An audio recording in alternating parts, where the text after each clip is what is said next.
Mental block to eh. Di ba?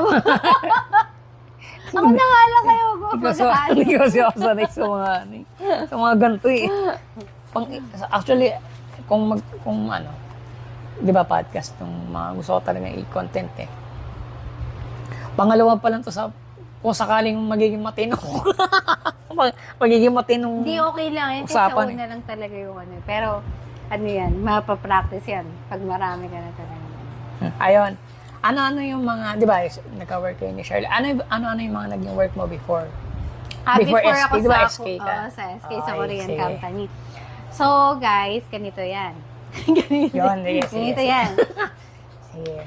Nung graduate ako ng college, syempre, ang course ko is psychology. Wow, Ay, psychology! talagang- Kaya naiisip ko yung utak niya. Psychology ka pala. Psychology Wow, yan. ang Oo. galing naman. Pero alam nyo guys, hindi yun Rick yung gusto ko talaga na course eh. Ang gusto ko talaga is mass ko. Oh, sige, bakit? Mass Oh, bakit yun? Kasi kaya gusto ko yung mass communication kasi more on reporting. Yung pag-artista talaga. Pero hindi ko talaga hilig mag-artista. Ang gusto ko lang yung mag-model, ganun, something na. Bagay guys, artistahin naman eh. Mukha Yeah. lang. Yun. Pero dahil ang family ko, dahil mahirap kami, ganyan, hindi ko nakuha yung course. So, ang kinuha kong course, Ano ba yun? yes, Ang gastos ang mascom. magandang mascom, pero magastos. Gastos pala. Mm. Di ba? Sige, bakit? Hindi ko, para malinaw na. Bakit, Kasi bakit? syempre, Mascom. yung mga kailangan, minsan Walang pupunta kayo ID. sa ibang lugar, mag-shoot sila. Yung, basta pag-aaralan mo kung ano talaga yung mass communication. Tapos may mga equipments na kailangan bilhin minsan. Tapos more on ano talaga sa... Kasi yung mga gadgets. Okay. Exactly. Yun. So sabi ko, gusto ko yung course, pero hindi kaya eh. Kasi ang daddy ko wala na. Kasi nawala kasi ang father ko ng maaga. So, si mami, wala naman siyang totally na trabaho. So, kami magkakapatid, nagtutulungan kami. Kung paano... Ilan kayo ulit? Off cam kasi 8 kami, guys. 8. Napaka-konti. Yes, naman konti. Napakatamad ng mami at daddy ko na gumawa. Tapos Yun. pang ilan ka? Pangatlo. Pangatlo. Uy, Yeah. pangatlo din ako. Match tayo. Apat kami, tapos pangatlo ako. Tapos, sabi ko, nag-isip ako, kung hindi ko makukuha yung course ko, gusto ko, makahanap ako ng trabaho na pagdating na graduate ako, makakakuha ka agad ako ng trabaho. Gusto ko yung, pag kumuha ako, gusto ko rin yung course ko. So, sabi ko, paano pala ako makakapag-aral ng college? Wala akong magpapaaral sa akin. Nung ginawa ko, entrance exam ako ng mga scholarship sa mga universities. Nakapasa ako sa UP, sa UST yata. Pero yung scholarship na yun na-offer sa akin is 30%. So sabi ko, hindi pa pwede. Kasi wala nagpapaaral sa akin eh. So sila rin sariling kayod, ganyan. Tapos ang ginawa ko, etong si Arellano nag-offer sa akin, 100% scholarship. Grinab ko. Pero sabi ko, gusto ko yung course na pag kinuha ko, gusto ko talaga. So, tinignan ko yung list nila. Sabi ko, psychology. Sabi ko, parang maganda. Ganun ba yun? Parang hindi course mo na bago ka Hindi. ganun pala. Parang pipili ako tetest ng ka muna kung pasado ka. Oo, Tsaka ka lang. Kung pasado ka, yun, kukuha ka ng course mo, kung ano yung gusto mong course. Kasi parang pumili ako ng course ko sa Arellano University nung umasa ako ng scholarship. Ayun. So, after ko graduate, syempre, naghanap ako ng trabaho. Pero syempre, di ba, as a fresh grad, hindi mo alam kung tatanggapin ka kagad ng company. Kasi wala kang experience eh. Wala ka pang napapatunayan. Hindi ka pa pwede mag-demand ng sahod. Alam nyo yan. Ayun. Siyempre. So, ang ginawa ko, sabi ko, kailangan makahanap ako ng trabaho kagad. Kasi, yung family ko, umaasa rin sa amin. Sila mami, kaya mga kapatid ko, ganyan. So, ang ginawa ko, sabi ko, hindi ako hindi ako ayokong maging cashier. Hindi sa minamaliit ko yung mga cashier ng hype, ng mga ng mga grocery store. Isa rin naman sa marangal yun na trabaho. Pero gusto ko kasi sa akin, gusto ko, pag kinuha ko yung trabaho, yun na talaga. So, sabi ko psychology yung course ko. Gusto ko HR, ganyan. So, yung mga Yung ano. yung na ano kong mga work, sabi ko, may mga age na, yung mga higher na, yung mga hindi na yung parang fresh yet, hindi bata, ganyan. Sabi ko, hindi, gusto ko talaga mag-HR, ganyan. Tapos eto, ang naibigay sa akin guys ng opportunity is si SM. SM. So, yun na yung stepping stone ko sa dream ko. Gusto ko HR. Ayun. So, nakapasok ako ng work sa SM na HR ako. So, yun yung alam mo yung nakatapos ka na second na dream na course mo or yung pinag-aralan mo. Tapos, dream job mo pa, yung una mo nakuha.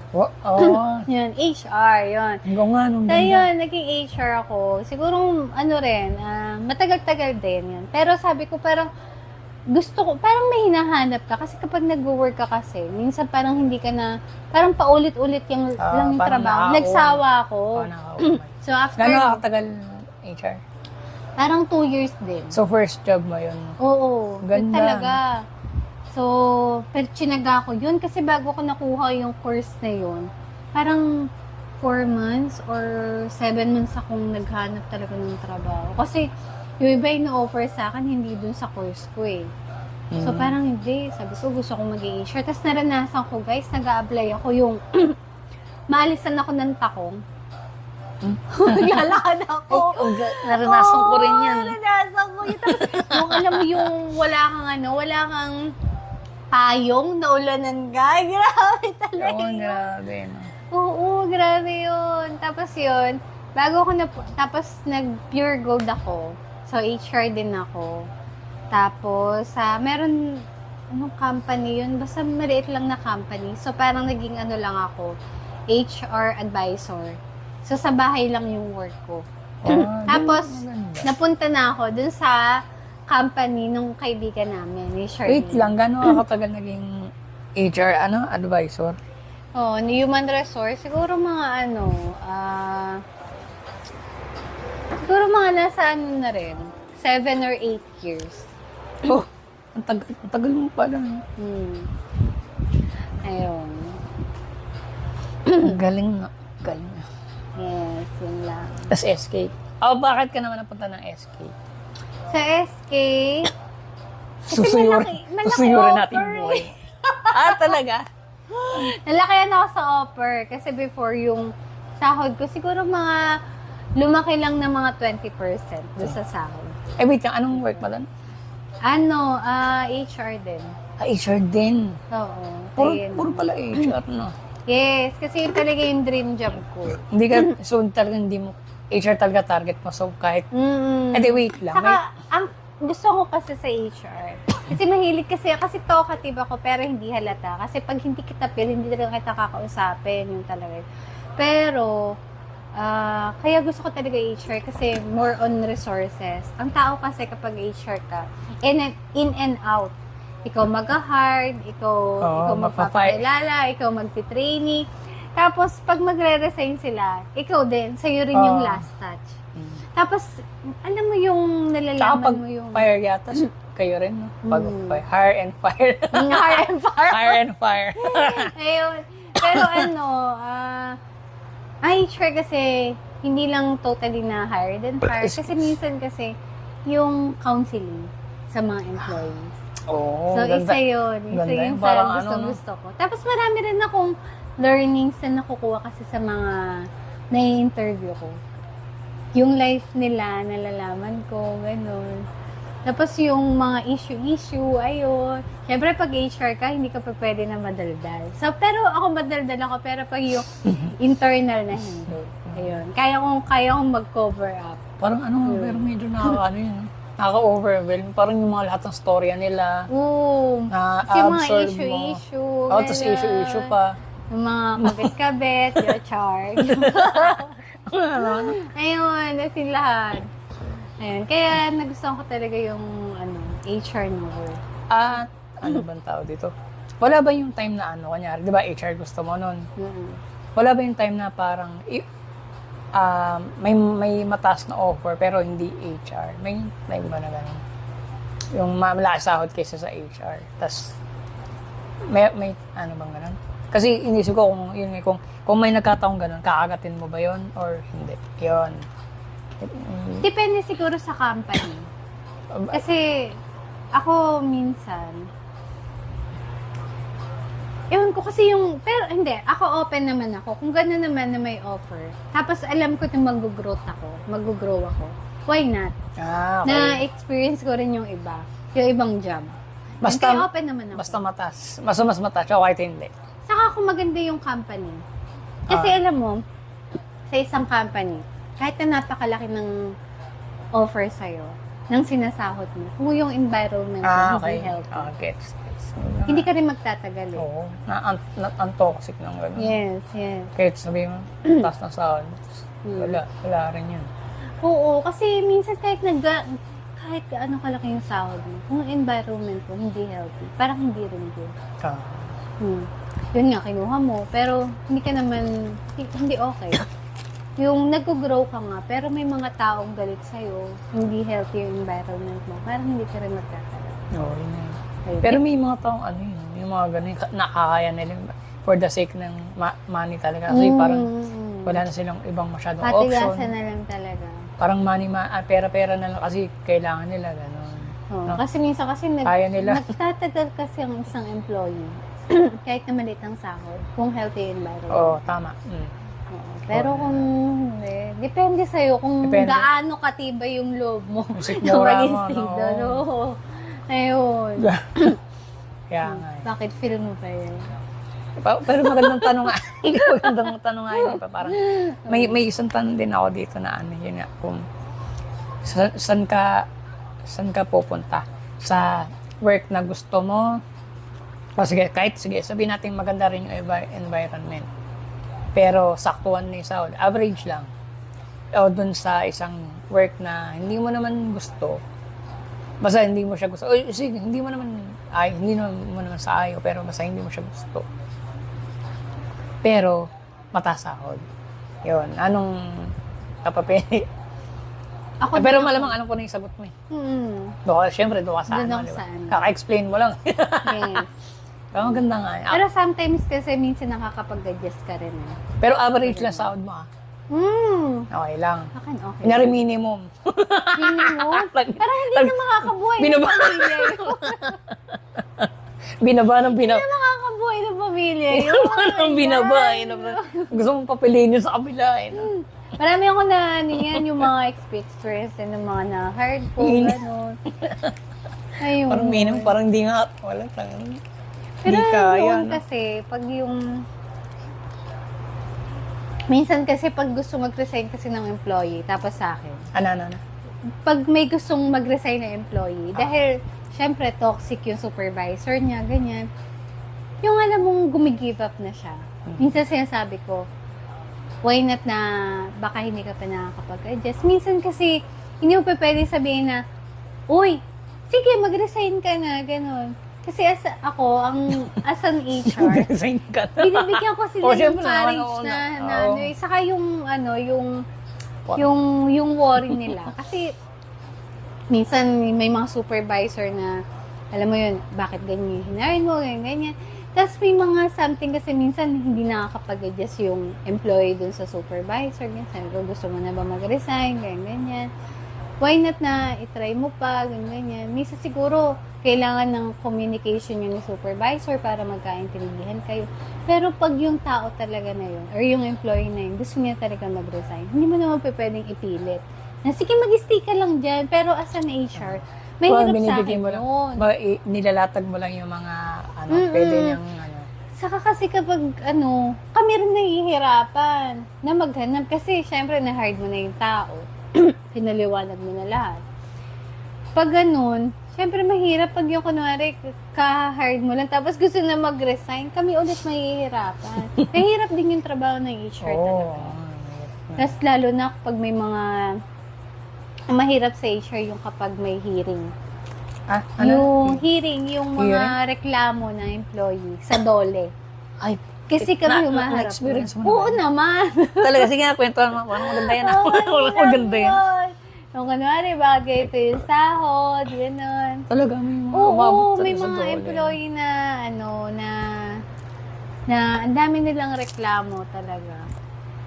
Pero, pag gano'n naman, HR lang ba talaga sumasalon? Para sa ulo na, no? attorney, minsan may kasama kami attorney, ganyan.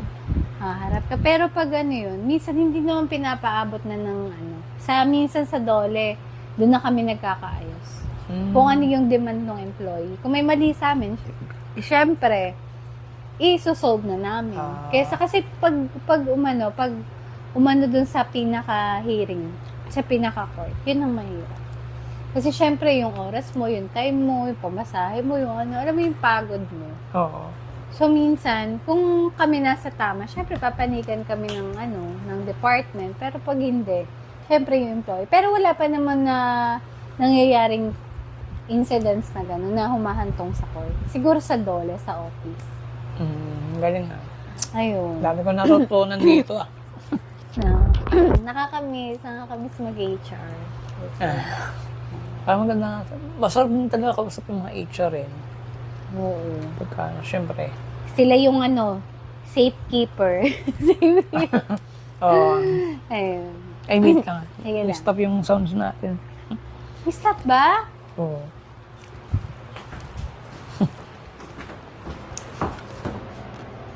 Lobat na yata. Then, ewan ko nung parang siya, automatic na nagtatanong ng kung continue. Okay. Tapos pagkatapos ng SK, susuyorin. Pagkatapos ng SK, nung nag-work ako ng SK, so dahil pandemic noon, natakot ako. Nag-resign ako. Tapos, doon na kami nakahanap ng property sa San Rafael. Tapos, nung nasa San Rafael na ako, so, syempre, wala akong work. Pero may ipon pa ako doon. So, sabi ko, nakakainip. Sabi ko, parang gusto ko dahil nag-resign ako sa work ko, so wala akong income. Pero may ipon pa ako. So, sabi ko, gusto kong kumita. So, ang ginawa ko, dahil yung mga ate ko, Promonatics, meron kasi mga contest kasi online. Kasi minsan may mga campaign, yun. So, ang ginawa ko, sumasali ako sa mga contest online. So, kapag nanalo ako, may income kami. Yun yung parang naging, yun yung naging parang income na namin. Yan. Tapos minsan may mga company na nagpapadala ng products nila, ganun. So, yun. Yun lang yung naging income ko talaga. Yung bumuhay sa amin.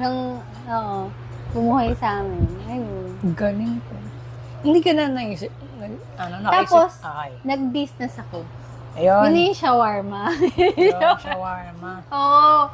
Kasi nanginip ako sa bahay. Ay, hindi. Wait lang. Nag-work ako sa government. Yun. Government. Ano mo? Sa admin office ako. Ayun. So, nag-work ako doon. Pero, parang may hinahanap kasi ako. Parang gusto ko sa bahay lang. So, hindi mo kontento. Ayun. So, ayun. Doon sa bahay. Tapos, nag-decide ako na mag-business. Yun na yung shawarma. Sige, bakit ka, ba't ka nakapag-decide yung ano yung parang pinaka-point bakit ka nag-business? Kasi Shawarma. Kasi pag nag-business ka, hawak mo yung oras mo. Kung ano yung gusto mong gawin. Kung gusto mong magtinda ngayon, magtinda ka. Kung ayaw magtinda, huwag kang magtinda. Hindi, okay. Bakit shawarma pala? Shawarma, kasi favorite ko. Passion ko. Yun. Parang ganda nga. Ang ganda, sarap nga. Ayun, sabi diba nila, kapag mag-business ka, dapat passion mo. Tama. Ayun. Sayang guys, di ko nga natik. Dapat hindi siya Kaya mo kapag pagluluto ko na lang siya ng shawarma. Paano gawin? Dadaling ko yung yung driller ko. Ay, sabihin mo na rin yung brand ng shawarma. The Craving Snacks. Yun. Ayun. Ano yun, mga fries. Meron din ako mga fries, mga nachos, ganun. Ayun. May store ba kayo? Dati may physical store ako tapat ng school. Kaso, nag-decide ako na sa bahay na lang. Kasi pag sa bahay, syempre, wala kang iniisip na less, babayaran. oo. Ayun. Kasi yung oras. Oo. Excuse. Ayun. Ang galing shawarma. No? So, yun yung income namin ngayon. Tapos, Galing. sa contest hindi rin ako nag-i-stop pa hanggang ngayon. Contest. Tapos, minsan may mga promotion, yun nga yung mga event, yun, kumikita rin ako. Ayun. Galing talaga nito, no? Siyempre, kailangan mabuhay. Mabuhay. Oo. Yan. Pero minsan nakakamiss din maging HR. Pero sabi ko, mas okay na nasa bahay na lang ako. Yeah. Okay. Ako naman pala muna. Ako naman din